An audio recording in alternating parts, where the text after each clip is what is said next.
bilang Assistant Secretary sa Office of the President. Sa mga sumunod na taon, nagsilbi siya bilang Chief of Staff ni Senador Loy Ejercito at tagapagsalita para sa puwersa ng masa. Pagsisilbi bilang kinatawan. Noong 2004, nahalal si Remulla bilang kinatawan ng ikatlong distrito ng Cavite.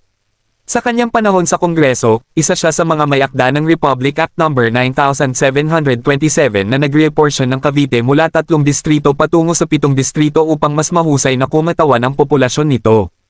Nagsilbi rin siya bilang Deputy Speaker mula 2010 hanggang 2013 at muling nahalal bilang kinatawan ng bagong nilikhang ika-7 distrito mula 2019 hanggang 2022. Gobernador ng Cavite. Mula 2016 hanggang 2019, nagsilbi si Remulla bilang gobernador ng Cavite. Sa ilalim ng kanyang pamumuno, nakamit ng provincial government ang ISO certification para sa kalidad na pamamahala at pinabuti ang kahandaan laban sa mga sakuna tulad ng lindol. Sekretaryo ng Hustisya. Noong